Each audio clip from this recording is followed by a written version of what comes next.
네, 시장에 숨겨진 이야기를 통해서 또 투자 전략 짜보는 시간입니다. 최성민의 히든마켓 스토리 유한타증권 최성민 이사 자리하셨습니다. 어서 오세요. 네, 안녕하세요. 네, 네. 오랜만에 뵙겠습니다. 네, 그러네요. 근데 시장이 너무 안 좋습니다. 지난주 미국 나스닥 지수가 지난주에만 7.5% 빠졌고요. 필라델피아 반도체 지수도 10% 넘게 급락을 했습니다. 그리고 이번 주에는 FOMC를 앞두고 있죠. 불안감이 우리 시장 계속 영향을 미치고 있는 것 같은데 이 조정의 끝이 어디일까 굉장히 이게 궁금증이 생겨요. 어떻게 보고 계신가요? 일단은 많이 빠졌어요. 네. 그건 사실입니다. 그리고 작년에는 시장에서 가장 큰 영향을 받았던 곳이 이제 그 중국과 미국의 다툼으로 인해서 중국 시장이 상당히 좋지 않았습니다. 그렇죠? 이제 얼마 전까지만 해도 미국 증시에 상장된 그 중국 회사들이 상폐기까지 나오지 않았습니까? 근데 그런 말 지금 쏙 들어갔고요. 예, 국가 간의 다툼이 이제 우리가 어디를 봐야 되느냐? 중국이 아니죠. 예, 지금은 올림픽을 정치적으로 이제 참여하지 않겠다. 이 정도는 있지만 그래도 지금은 중국이 아니고 이제 러시아하고 우크라이나인 것 같은데 중국 같은 경우에는 요즘은 격하게 금리를 내린다든지 네. 부양책이 거의 매일 나오듯이 합니다. 그래서 오늘은 시장의 변수들은 어떤 것들이 있고 그다음에 과연 우리가 대세 하락 초입에 있는 것인지 아니면 이 정도면 주식을 좀 살살 좀 사도 되는 것인지 한번 알아보는 시간을 좀 제가 말씀을 좀 드릴까 합니다. 네.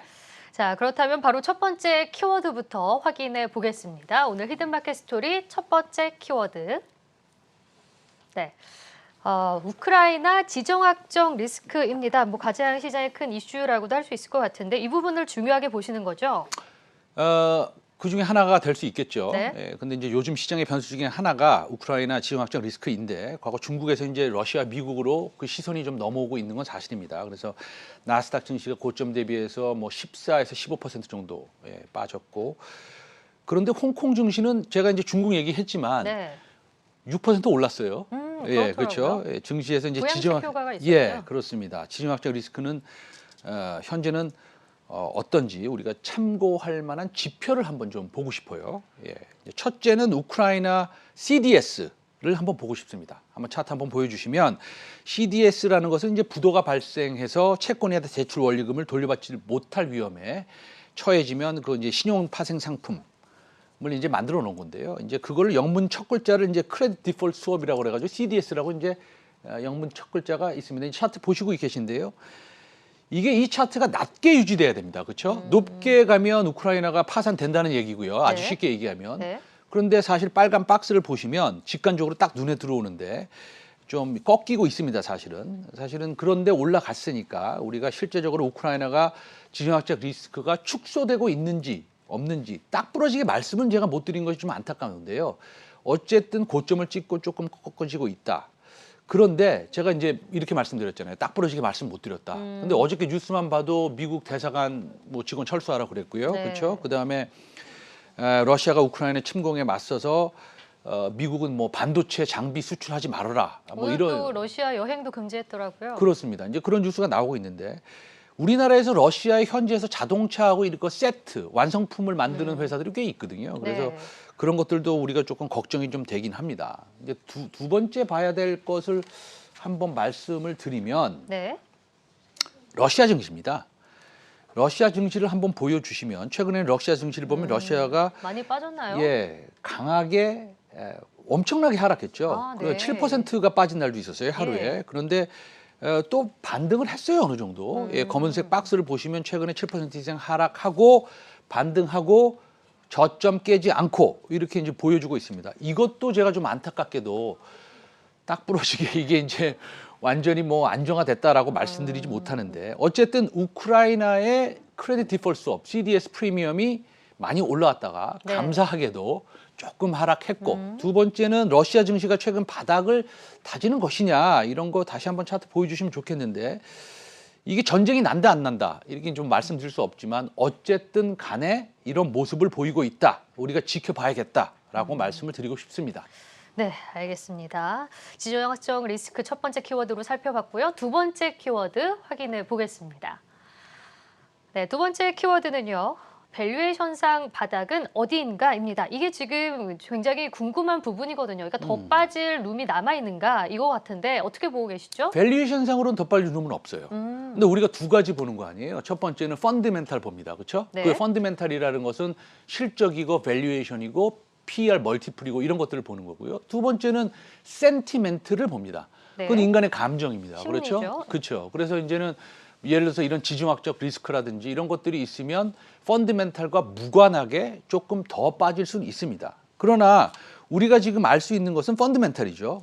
우리가 시장의 심리를 갖다가 수치화할 수는 없지 않습니까? 네. 물론 뭐 그 월스트리트 저널에서 나오는 Fear and Greed 인덱스라든지 아니면 VIX 지수 같은 것들을 보면서 심리를 파악할 수는 있겠습니다만 어쨌든 지금 보면 우리가 코스피 ROE PBR 차트를 한번 보여주시면 현재 12개월 선행 PER이 한 10.5배 정도 되는 것 같습니다. 네. 근데 과거에 저 일본 한번 보시겠어요? 일본 때 2020년 때, 2002년 때 보면은요. 그때 ROE가 한 10% 정도 됐었어요. 이 빨간 줄을 보시면 되는데요. 그때 PBR이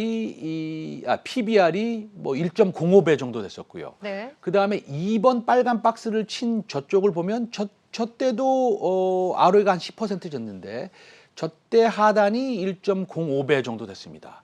지금이 1.05배 정도 되는데요. 만약에 오늘 지금 코스피가 어느 정도 됩니까? 800선 내려왔죠. 네. 2789입니다. 지금. 네, 2800을 하회한다면 네.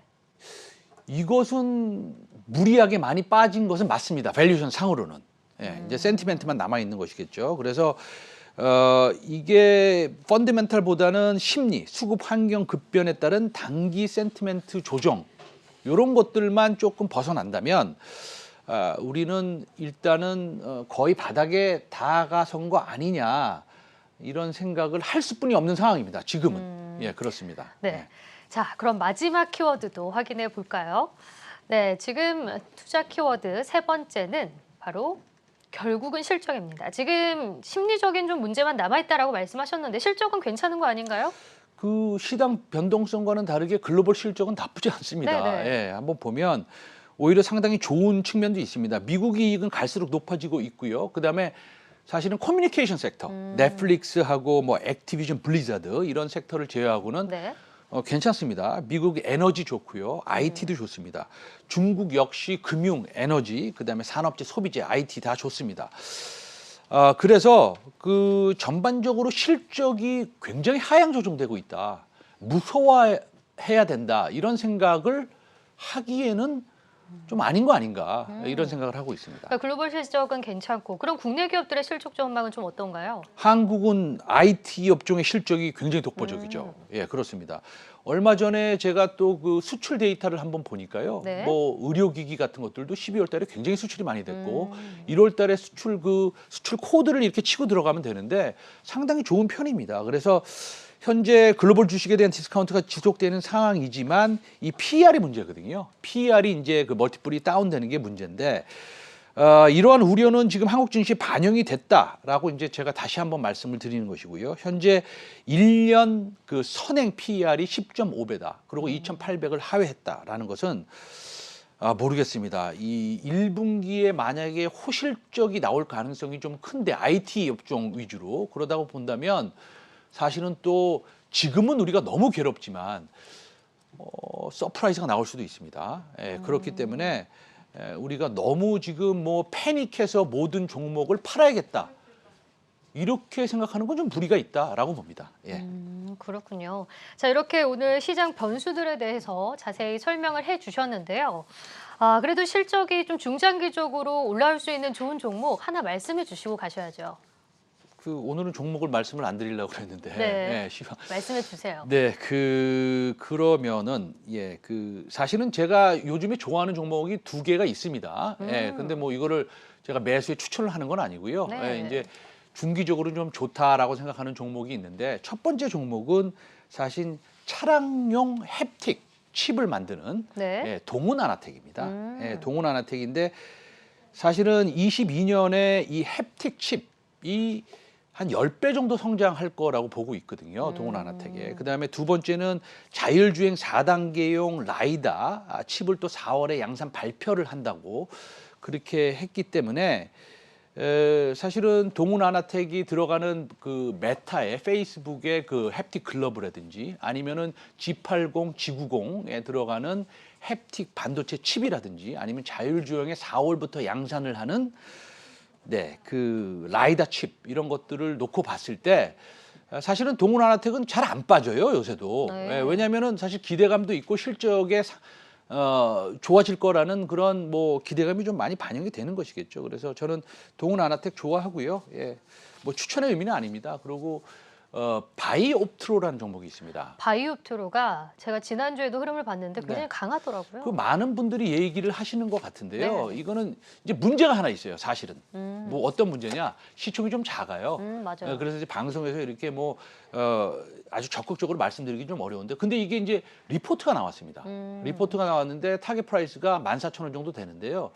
어저께 뉴스가 하나 나왔는데 지금 PCB 장비가 굉장히 많이 필요한데. PCB를 우리나라보다 대만은 4배를 더 증설을 하고 있대요. 네. 그래서 이 회사는 PCB 장비와 FCBGA 장비를 파는 회사인데 상당히 바이옵트로는 좋은 모습을 좀 보일 수 있겠다. 중기적으로 그런 생각이 좀 듭니다. 그래서 실적이 아주 크게 성장할 수 있는 종목 중기적으로 동훈아나텍 그리고 바이옵트로 오늘 소개 말씀드렸습니다. 네. 그러니까 오늘 설명해 주신 바에 따르면 전체적으로 시장 심리가 좀 불안한 상황 속에서 이 조정의 끝은 어딘지는 딱 부러지게는 말씀할 수 없지만 그래도 실적은 굉장히 탄탄하다. 그리고 실적이 탄탄한 종목 중 가운데서 동훈아나텍과 바이옵트로 조금 관심을 가져보자라는 말씀까지 주셨습니다. 근데 이제 펀더멘털 상으로는 네. 거의 다 왔다.